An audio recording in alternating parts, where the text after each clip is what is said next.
Go downstairs, Bella.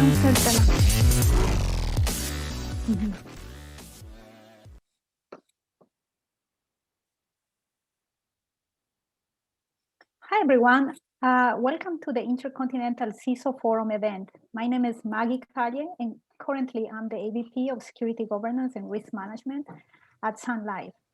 I've worked in the financial and insurance sector for over 20 years, focusing on many domains of information security and risk management. I will be moderating today's panel, and the panel discussion is on the topic of third-party governance, challenges, and opportunities.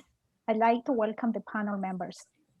Please, René, Marc, Gustavo, Marco, can you please introduce yourself? Yes, my name is René Salinas. Thank you. First of all, thank you for having me here. I am working for Buró de Crédito in Mexico. We are the largest credit bureau in the country. And currently, I am the CIO and CSO on the company. Great. Thank you, René. Hi, Marc Krevinghaus, the managing principal for Make Insights. I'm here in Lima, Peru. We work in Latin America as well as North America, focusing on financial services, technology, healthcare, and manufacturing, governance, risk, and compliance. Thank you for having me. Gustavo? Okay. Well, my name is Gustavo Hofmann. I'm a CSO in the Interbanking. This is a camera in a core of the financial services and other positions of the financial services about first data of the regional position for the government and fraud. And in the other aspect, I am in the past the CSO of an American data center. Thanks. Thank you. Alrighty, so we cover everyone, right? Marco, hi. How are you? Oh, Marco, thank you. Yeah, thank you. My name is Marco Castellanos. I am in Lima, Peru. I am the Chief Information Security Officer for RIMAC. It's an insurance company in Peru. I am the responsible for all the developing the strategy of information security and risk management for the company. Thank you. Thank you. Thanks, everyone. And so I'm really excited to discuss the topic of third-party governance today, because many organizations are really relying a lot on these third parties. COVID-19 pandemic has highlighted many benefits and challenges of managing third parties and risk associated with the reliance on the technologies, especially cloud service providers and their technologies. Benefits include our ability to continue to work from home, right? And many services proliferating, especially for the small industries, small businesses who really rely on cloud-based technology and third parties. And challenges include the level of due diligence that we need to have with these third parties to ensure that they're complying to good security controls, that they have a good security posture, that when we conduct assessments and audits, and the reality is that sometimes the responsiveness of the third parties might not be there. And so during the execution of these due diligence processes, and it will be difficult for us to really grasp the true security posture of these parties that we rely very much. Other challenges include tracking and monitoring all kinds of risks, because typically what we focus on is cyber risk, business continuity risk, but there is all sorts of other risks that I'm hoping that we will discuss during this discussion. And just as a little bit of a stat, right? The 2020 Varicent data breach report highlighted that cloud assets were involved in about 24% of breaches in 2019. Cloud breaches involve an email or web application server compromise 70% of the time, and 77% of those cloud breaches also involve breaches of credentials. So while I'm trying to paint just a small picture of what we're going to be discussing today, I don't want to paint a very dark picture. So I want to first start with Which is a question for each of you. And so what's third-party risk management in your view, and who should be responsible for third party in your organization? I'd like to start with Gustavo.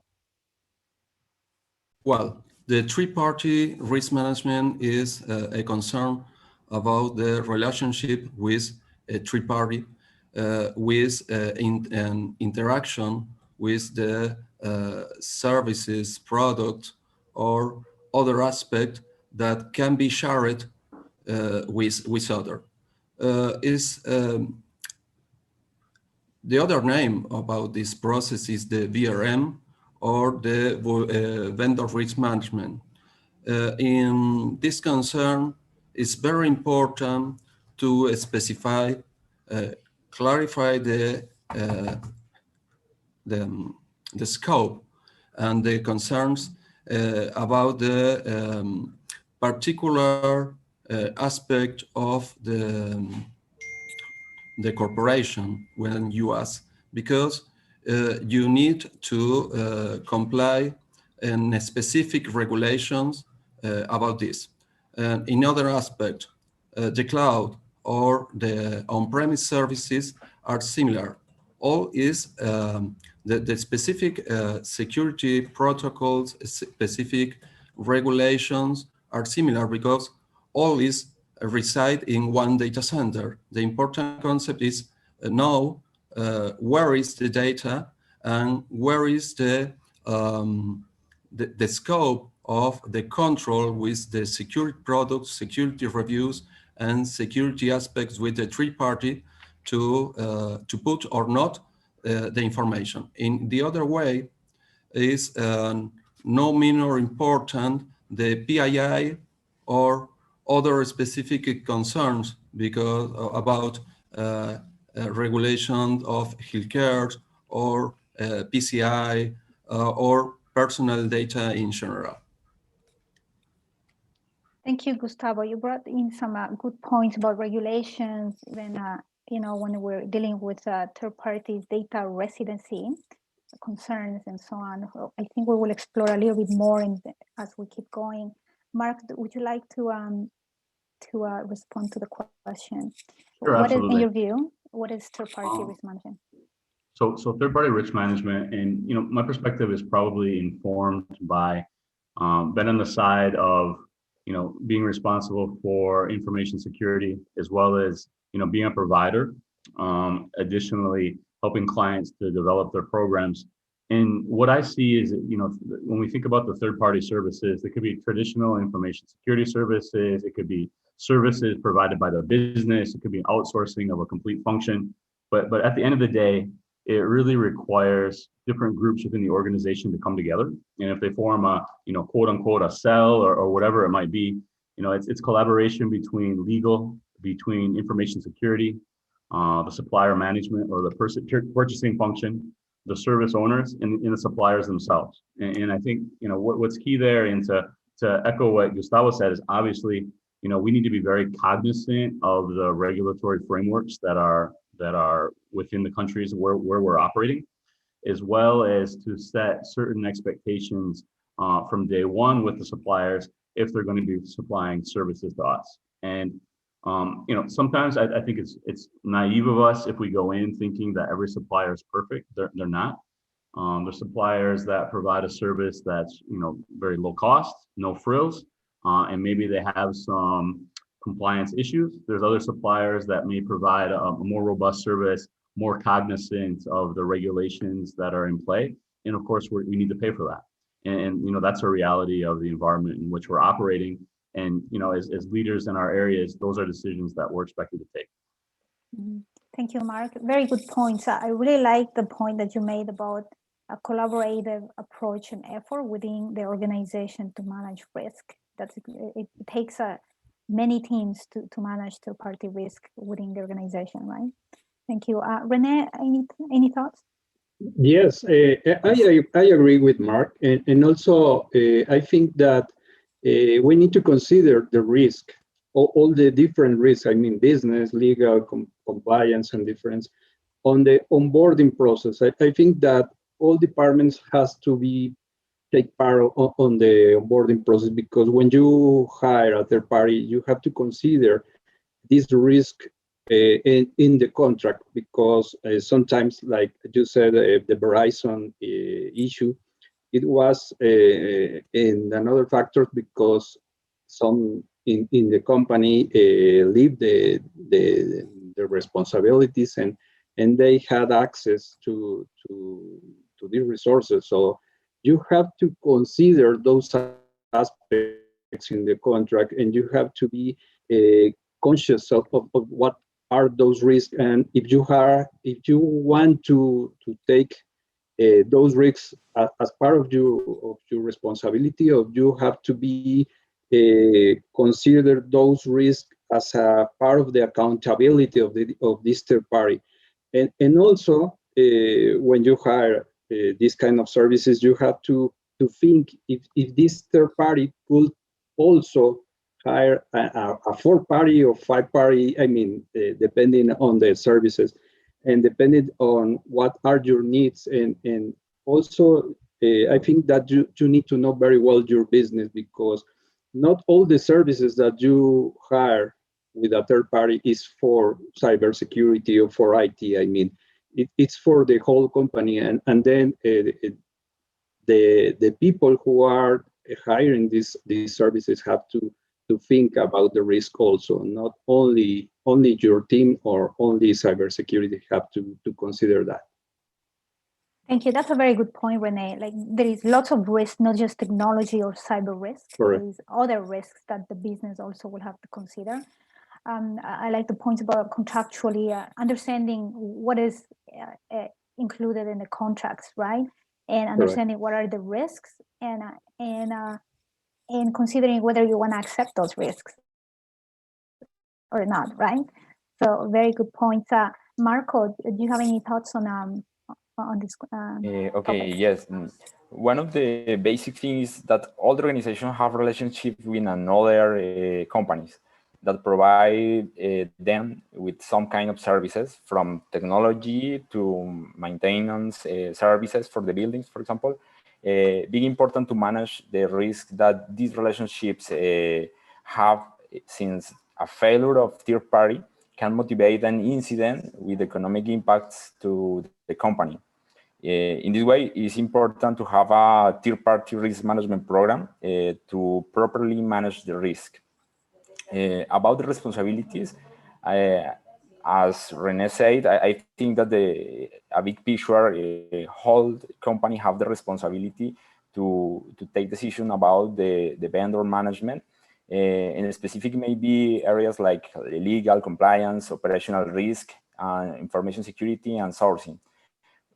One topic that is very relevant is the responsibilities about the board director. I think that they need to be very involvement, just not a must. Is more than a critical part of the whole decision about the regulatory guidance, mandates, and all the guidelines about the how to select the providers. Thank you, Marco, and I appreciate your comments. And yes, so a lot of good topics came during your highlights. So regulatory aspects, right?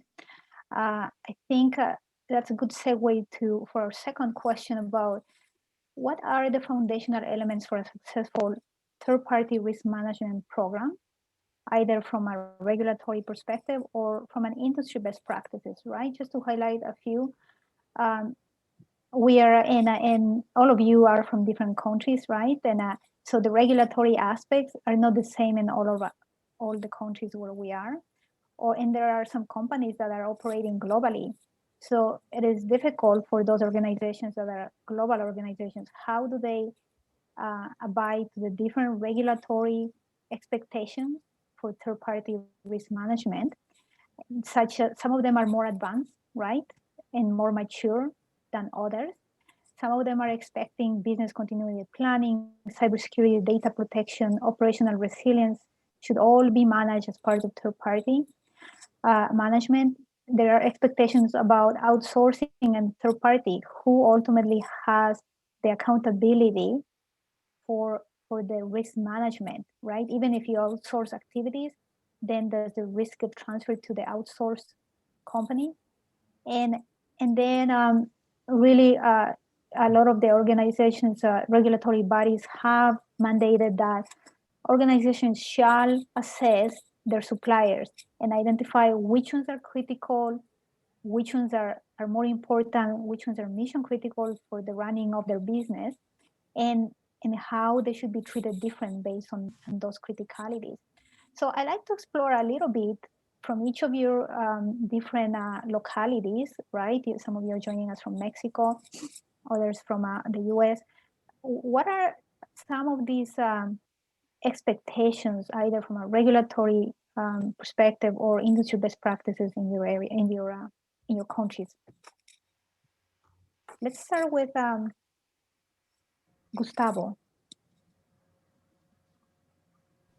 Well, about this concern, the most important and my concern is the life cycle model, more than in conjunction with the any others compliance and certification about the or local regulations, because you need to comply the most important part about the planning for clarify the risk or concern to the use of third-party, to elaborate a specific plan about the data cross-border with we interact with any other countries, to relevate the specific concerns or local regulations which has one country with other, and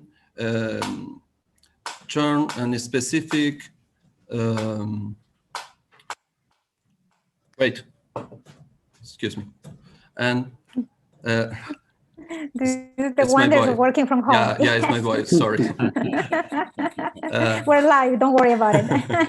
Okay, and understand the specific regulation for a specific process, because the PII, the data cross-border, with you consume data from Europe, from Asia, Pacifico, from US, from Argentina or Latin, to comply this regulation and this specific concern.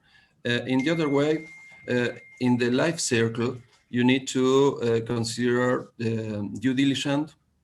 The contract is very important, the contract, to specify and clarify what about the specific for each party, and the ongoing monitoring when the cycle is act or is running.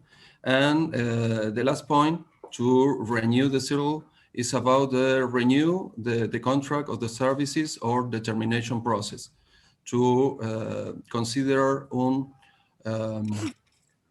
process regular and to renew the recheck. It's similar to the PDCA, see? To plan to check act is similar to the three-party and the model risk in general about the security, but in particular in this aspect with the GDPR or other PII regulation, know the concern about the data and the movement across the world. Mm-hmm. Great, thank you, Gustavo. And yes, so I think so. You highlighted that, many aspects of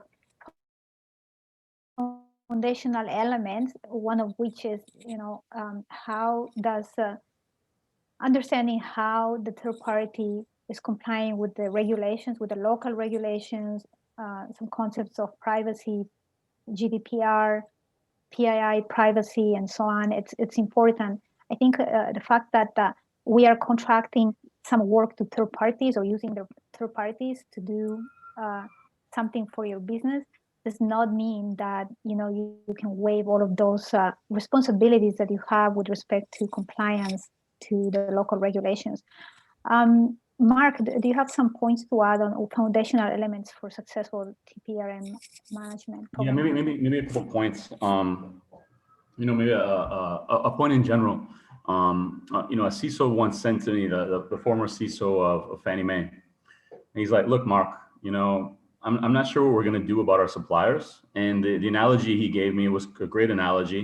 He's like, if someone that's raising cattle and selling the beef to McDonald's is injecting steroids or hormones or antibiotics into their cattle, and I'm selling, a hamburger I'm McDonald's, I'm selling a hamburger using that cattle. It's not the cattleman that ends up in the paper, it's me, right? And so I think, that's a really important point. We love the concept of outsourcing functions or activities or capabilities to third parties. But at the end of the day, if we use a RACI model, they may be responsible, but we're still accountable, right? And I think that's a really important point we can't forget. The other point, and really to build on what Gustavo had mentioned, and what we're seeing a lot right now in Latin America with our clients is we have clients that are ready to transition from a supplier that they've had for many years that provided them with a basic service to something that's more aligned with what's expected today, right? So, before, call it pre-COVID or call it the legacy technology. Now we're in this dynamic environment where we need to make changes much more frequently than we did in the past. We need to be much more agile. And so they have a supplier that they've used for 5 years that no longer provides a service that they can use, right? It's no longer providing real benefit to the business. And they want to move to a new supplier. And they never thought about how to exit the contract with the first supplier, right? How are you going to treat my data? What information are you going to make available to me? Can I hire your employees or not hire your employees, right? These are real problems to transitioning from an incumbent supplier to a new supplier that can provide new services. And so to go back to Gustavo's point, which was the life cycle, absolutely. There's a cycle of everybody's happy and we want to use a new supplier and they're going to do great things. Then we're sustaining the change. Maybe we renew a couple of times, but things change, right? And how do we get out of that contract, move to somebody else or insource, right? Because insourcing has become very popular right now. How do we do that effectively? And a lot of contracts, a lot of legacy contracts don't think about that. And so it's something that we definitely cannot forget as we're establishing new relationships with new suppliers. Thank you. Very good points, Mark. Absolutely. René, let's. What are your thoughts on this topic?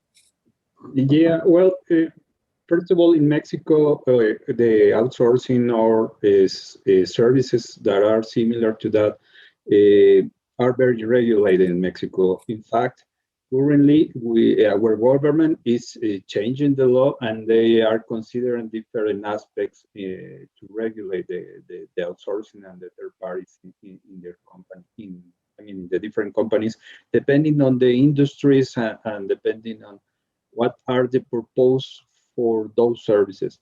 If you are thinking on something that you need for specialized activities, maybe for pen testing, it is different if you have a call center. So I think in Mexico, it's a issue that it's a topic that it's very regulated in our country. And I'm thinking about my company.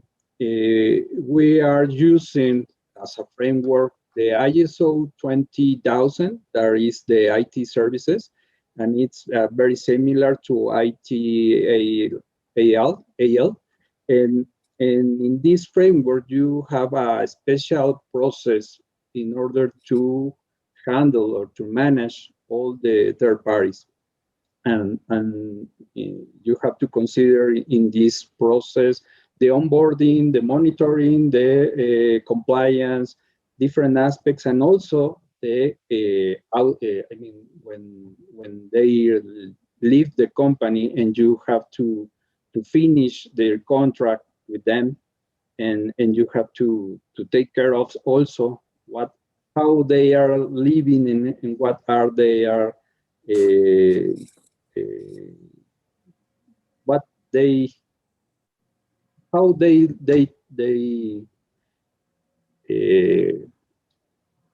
how they have to live with all the things that they use, maybe thinking on if they have access to your network or if they use your resources for something. I mean, you have to consider all the things, not only when you have them in-house, also when you have to finish their contract. And all those aspects are part of this framework and this standard. Also, we use the ISO 38500 that it's for IT governance. So also these aspects are part of this standard, and then it's something that helps us to manage and to handle this process. And also, as Gustavo said, the life cycle is something that it's helpful for this issue for risk, the third party risk. But I mean, there are many frameworks in the market. You have to think what is best for your business, and depending on your industry and depending on, I mean, many regulations. As I said, in Mexico, it's a very regulated services. Thank you, Rene. And I think it's becoming very regulated everywhere, right? In the next question, we'll explore a little bit more of what that additional regulation, what challenges it brings, right? Let's Marco, do you have some thoughts on this topic? What are foundational activities that a third-party risk management program should be addressing, either from best practices or regulatory standpoint? Okay, now about our environment, we have different requests about the controls about the third party. For example, our local regulator requests us for any change significant that we have in our technology. The regulator requests the information about the contract or conditions about this kind of provider. They recollect this information to do the assessment about how the provider can help or can save the data that we share with they. In other hand, for our customers, we have different requests about the data protection, like, for example, GDPR data protection, where we need to answer all the assessment that they share with us to solve and definitely to have what is the status about the controls that the company have to keep safe the data. About the life cycle to protect the process to third-party risk management, I think that some of the basic steps maybe was identify the list of third-party vendors, classify each vendor according to the kind of business, because all the environments are different. Calculate the risk vendor about using TPAs, third-party risk assessment, and assign the risk according the rating of each vendor, and classify and monitoring these vendors in the time. Thank you, Marco.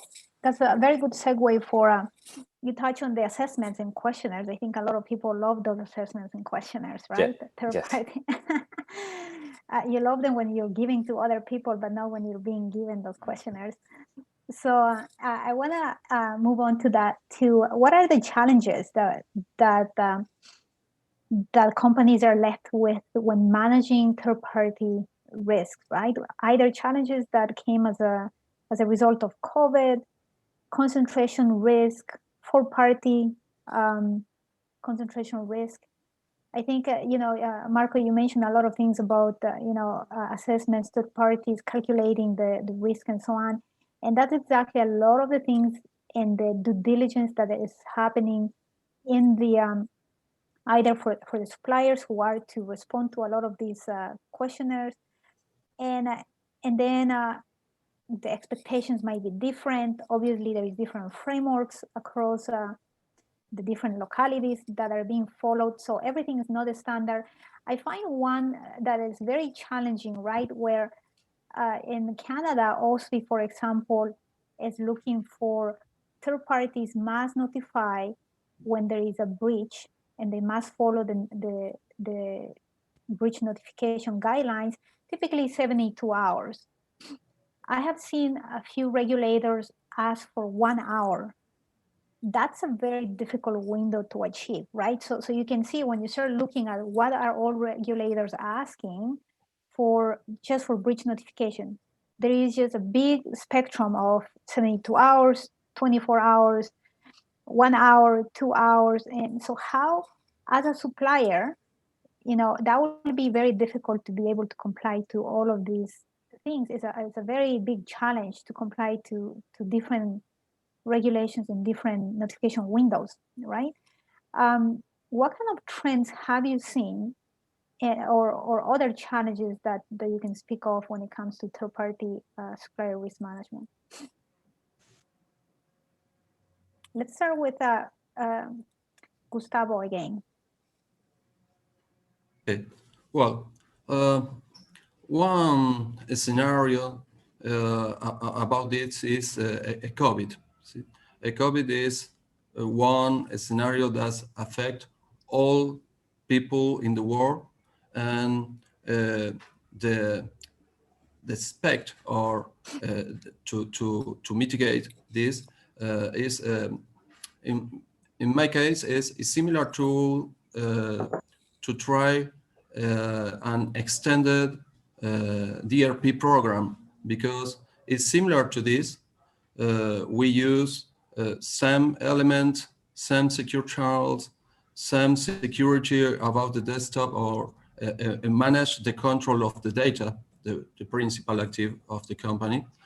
But we don't have a specific change in this moment about this regulation. In the other way, the step of the time to apply the sequence of notification is similar in COVID or not COVID. See, but I detect in other segment that the use or TPE, TPR as a services, for example, we need to be related about the one principal question. And I understand that the program of the evaluation of three-party as a services, three-party risk assessment as a services, must be in it with why. Because why do you have a program? In some case, I detect this is we need to pass the customer requirement. In other way, to manage the risk in general, or to complete external requirements, or, for example, to manage the operational risk, or to manage the liability. There are different aspects at the moment to apply or consider the risk, the resilience of risk in general for the market, or to take a three-party or not, or four-party. But you need to concern that the three-party, when you evaluate the keys of three-party risk, three-party can control one key, in fact, the control liability, but not have the full control of the other keys. For example, compliance and security standard. We only have the scope in the contract in the scope that we have put at the moment of the contract. And for example, other case, reputational risk, the risk of breach, the policy compliance. The three-party must have only to comply the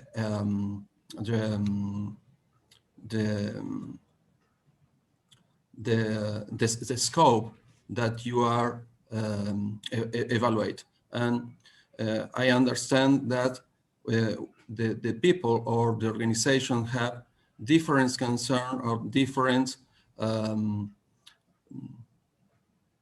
ways to analyze or to contract three parties, and in my concern is total relevant in the aspect of the evaluation with why we have to need to three-party or not. Thank you, Gustavo. You brought up some good points, the reputational risk, and also the third party as a service. They have definitely seen a trend in those proliferation of those services in the industry. Marc, do you have some thoughts on any emerging trends or any other observations in third-party risk management space lately? Sure. So something I've noticed is maybe a couple perspectives. One is let's talk about COVID, March, whatever. A lot of our contracts in the U.S. So we're a provider, right? So we're a third party, and to be honest, there was really no impact on a lot of the negotiation processes that we were seeing with clients in the U.S. as a result of COVID. Where we've seen some real impacts is in Latin America, and we have contracts, in Peru, Ecuador, Colombia, and Panama, and in general, right? Peru, Ecuador, Colombia, and Panama are all distinct, right? There's some countries that are placing additional emphasis on confidentiality. That would be Panama. There's some countries where there's additional emphasis placed on data privacy. That would be in Colombia. And, Peru and Ecuador are fairly consistent, but we do see some different levels of maturity from the third party, from the companies that we're dealing with, as to how they want to deal with us as third parties. Meaning, some of them will use a service, right? And that service will evaluate Make Insights. Oh, is Make Insights, is Make Insights a trusted company? Do they have a strong balance sheet?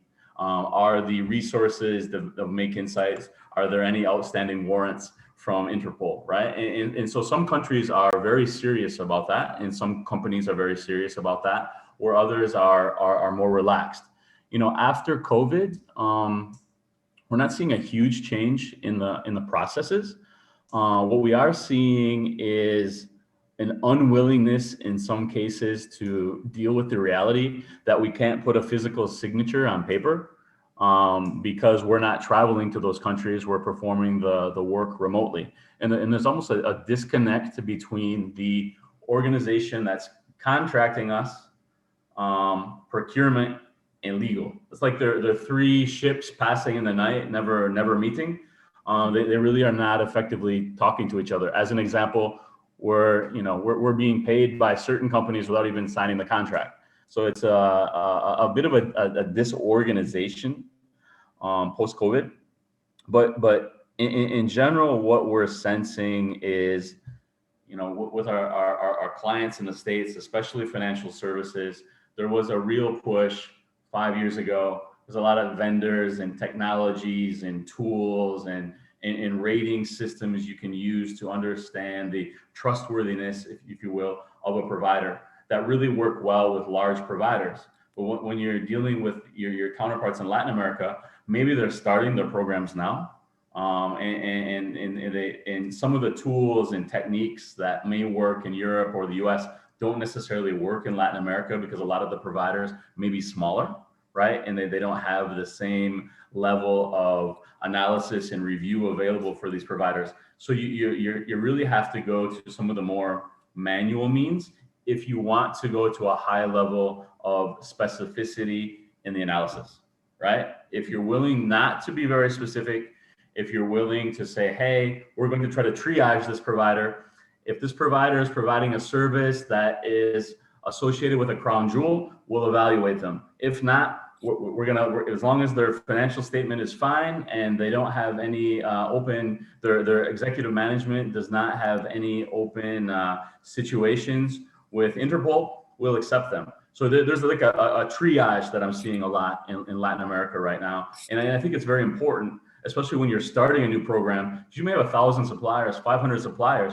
You can't assess 1,000 suppliers or 500 suppliers in a scalable way unless you're willing to invest a lot of resources, right? And that's always one of the conversations that we have with those organizations. How much do you want to invest? Or with the CFO, are you willing to pay 7% more for the same supplier because now they're having to demonstrate to you and use delivery resources to demonstrate that they're compliant with your security needs or your risk management needs. So it's an interesting conversation. Mm-hmm. Yeah, I think I can imagine. I'm actually from Ecuador originally. I still have family there, and and definitely the digitization is not there yet, right? It's like we have digitized a lot of our services. Like here, you have DocuSign or you have anything when you're signing contracts, it's all digital, right? You're actually not putting ink on a paper, and so I can imagine these situations of COVID. It will really be. You mentioned, some disorganization potentially. How do you conduct business, right? Like you just don't have the the digitization required to do that. I think we talk about how some countries would be a little bit more behind the third party, the regulations, the expectations from regulatory bodies, and so on. So definitely, I think it will be a difference in the maturity levels in the different countries where we're operating.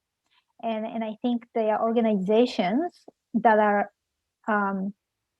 actually have operations in all of these different areas. They will be the ones feeling these situations, right? So let's move on to some thoughts from. I think the order got changed here. René, you haven't gone yet, right? Yes. Some thoughts on. What are your thoughts on what emerging trends have you seen in the third-party risk management space? It will be good if you can share as well some examples from your country. Yes, sure. Well, I think one of the emerging trends, it's part of the things that we are talking about here since the beginning of the chat. I think the onboarding process it's again one of the keys in this. And let me try to explain myself. Because of the COVID, some service level agreements that we maybe signed with the third parties that we have, that changed because maybe if they are helping us in order to bring some devices, we have to consider that a lot of borders were closed during the COVID, at least at the beginning of the COVID, and then maybe some of the borders were open. However, this affects all the services that they provide us.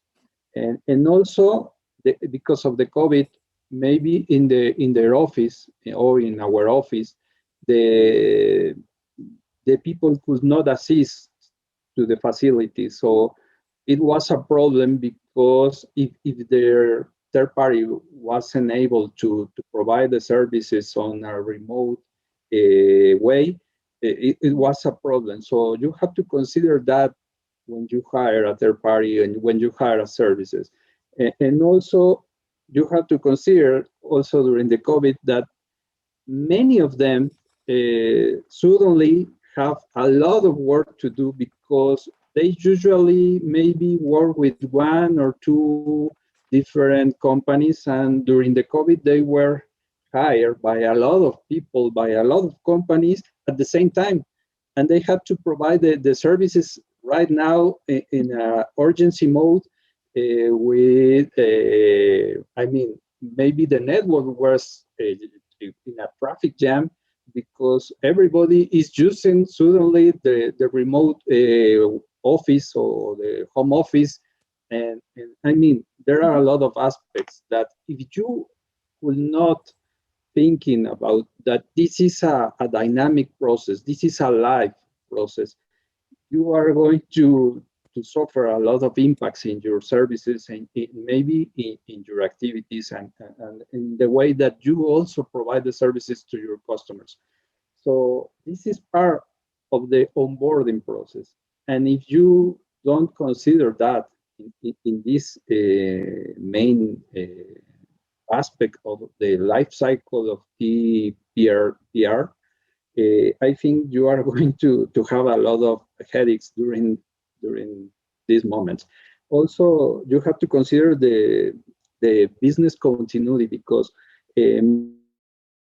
maybe, I mean, and again, because of the COVID, a lot of companies close. So you don't have someone to look if your main provider, your main third party could not help you. You cannot change your head to thinking in another company. So, I mean, in this case, I think this is one of the emerging trends, and that is why the third-party management process is something that is right now in the head of many people and in the head of many CIOs and many CEOs right now. No, and also the government is thinking, and I mean, because of the COVID, also there are many cybersecurity issues, right? And many attacks, and in particular in Mexico, there are several financial institutions that had ransomware attacks, and they had to report that to the government. And I mean, related to this aspect that you are asking, Maggie, in Mexico, we have to report that in less than 24 hours, and not all the institutions do that. So, I mean, it's a problem right now for everybody, I think, and it's something that we have to consider in all aspects of the business. Thank you, René. You've highlighted many topics that are those are emerging concerns, right, and trends. And if the organization, for example, as you said, has to notify within 24 hours, and then your third party doesn't do that because you missed that in the contract, then you're kind of toast, right? So you could get fined and so on by your regulation. There is some questions on the chat. What are some of the compliance frameworks that are specific to Latin America?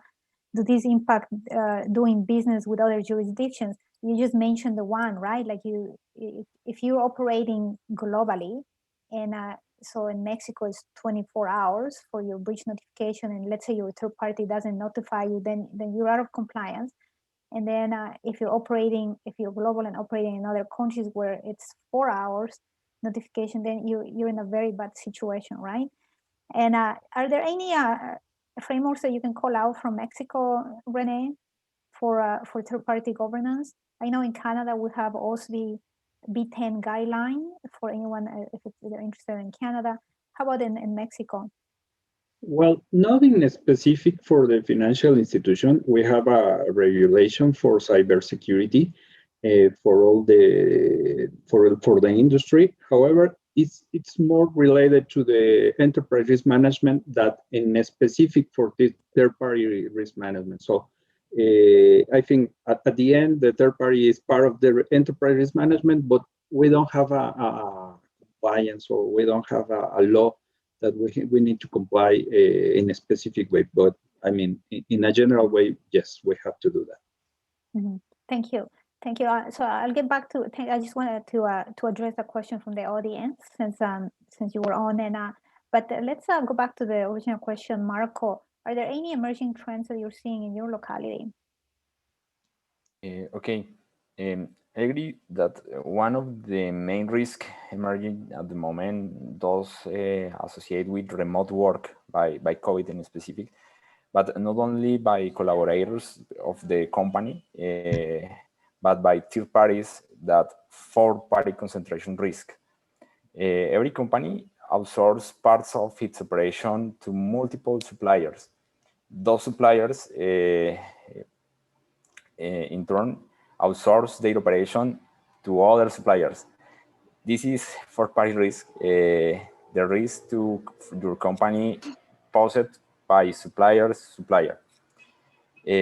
For example, four-party relationships can get really complicated and quickly becoming an exponential risk.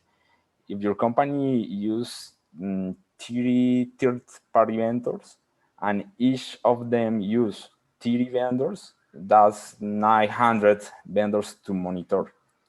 Average at just one of those vendors could cascade through your business.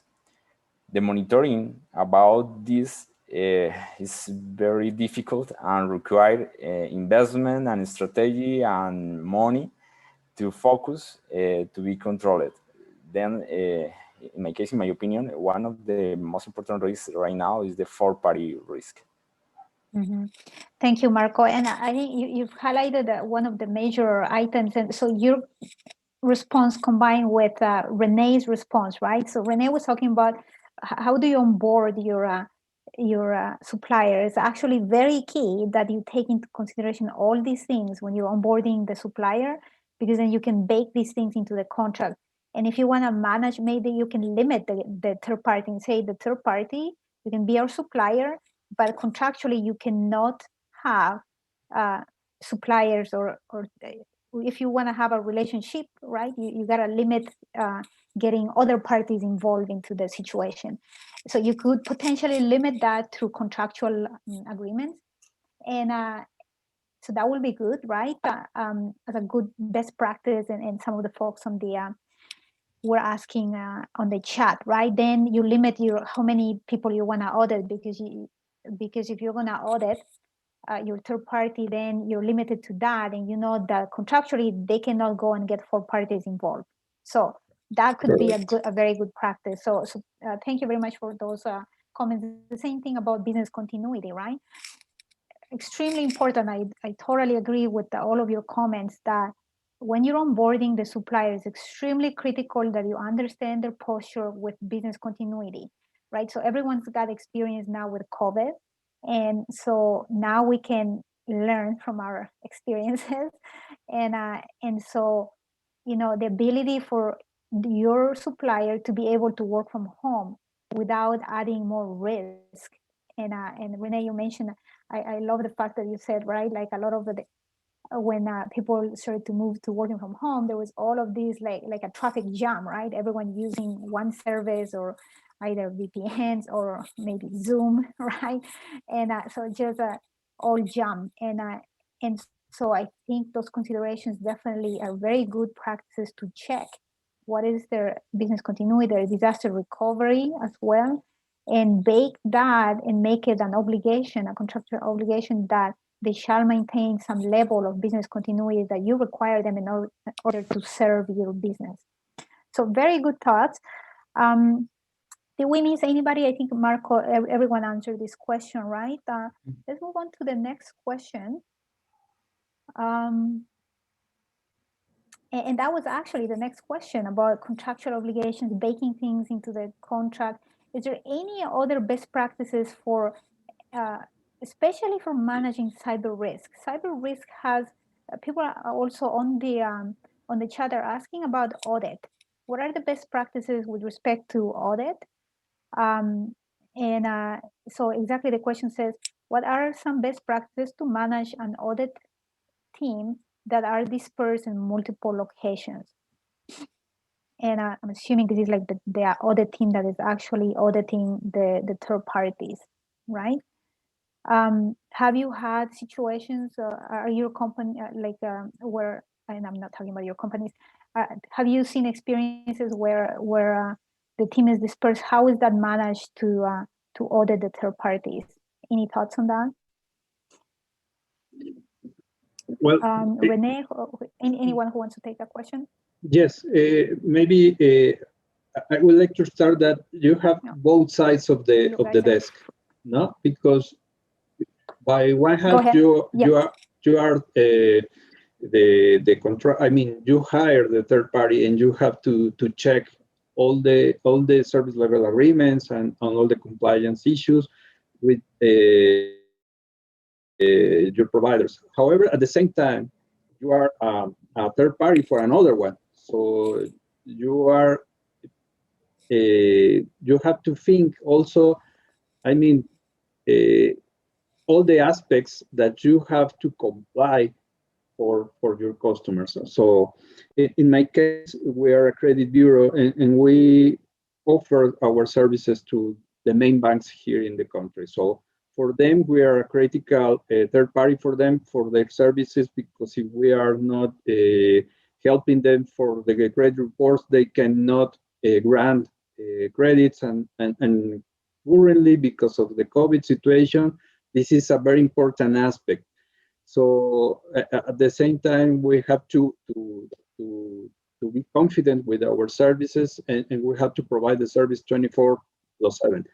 If we don't have a third party and a confident third party, we cannot provide the services, because maybe we cannot have a network, and then anybody can have our services, and they cannot query for the information of the people.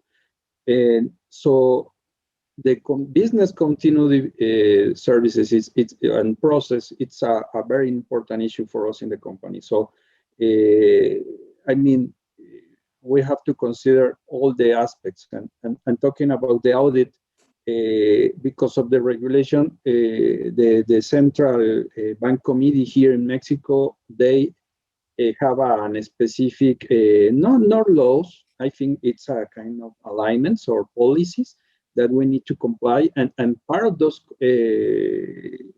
policies is the business continuity, and also to be, to have a lot of a kind of questionnaires for the third parties. And that is the way that usually here in Mexico we do. I mean, for those critical services like maybe the disaster recovery data site, we have to check all the securities and all the aspects, and we have to audit physically their facilities. But at the same time, the banks come to our facilities to check and to audit our facilities. So, I mean, this is a kind of change. And then, I mean, we consider some aspects that they audit us in order to use some similar frameworks on some similar aspects to audit our third party. So, I mean, it is also a live process, and we need to change all the time, because there are a lot of vulnerabilities and type of different aspects that we have to consider in this risk, and we need to keep the test alive all the time. Just time check. So we're about to end the discussion, but very good points, René. I think the consideration needs to be given for as a two-way street, right? You're audited when you're a supplier, and you also have to audit. And all of these questionnaires that come when you're risk assessing and auditing a supplier, but you also have to fill out all sorts of questionnaires when people are coming and auditing you. So those are typically the best practices in the industry, right? Audits. You mentioned the physical audits. You mentioned the. I just want to mention as well. Those things are actually contractually baked. They're in the contract. Where at least once a year the frequency. Marc, do you want to add a few things? And I guess maybe just a goodbye to everyone as there is 15 seconds. Sure. So I'll take it in another direction. I'm reading the question here. What are the best practices to keep the auditors as far away as possible? That would be my best practice. But no, I think there's another point though that's really interesting, and something I'm seeing in the contracts here in Latin America is, there's typically a right to audit, and that's fine. Have the right to audit, but what I'm seeing is a very poor definition of service, right? I'm looking for based on ISO, right? We're talking about, if we're talking about technology-centric services, a description, an understanding of what the outcomes are, the ability to request more scope, more service, pricing, and key performance indicators. I'm reading so many contracts down here that say that, oh, we're going to do this or we're going to do that, and there's no metrics, There's no concept of what's good, what's bad, what are the outcomes. And the contract becomes unmanageable from the provider standpoint and the person that's actually receiving the service from the provider. So we have to spend the time to correctly define these contracts up front, or the service we're going to get is not what we want. We're not going to be able to manage risk, and we're going to be very unhappy on both sides of the table. And so that for me, that's the important thing. The parties, including audit, that need to be part of this process need to construct a solid contract from day one. Because if you do not, you will have issues a year, 2 years, or 3 years down the line. Thank you. Thank you. I think we're going to wrap it up right there. And I want to thank all of you. Thank you, René, Marc, Marco, and Gustavo. It was a really great discussion. I appreciate your time. Thanks to everyone who joined us today for this discussion. And we appreciate it. And hopefully we'll see you next time. Thank you. Thank you very much, everyone. Bye, everyone. Thank you very much. Thank you. Thank you very much. Bye, everyone.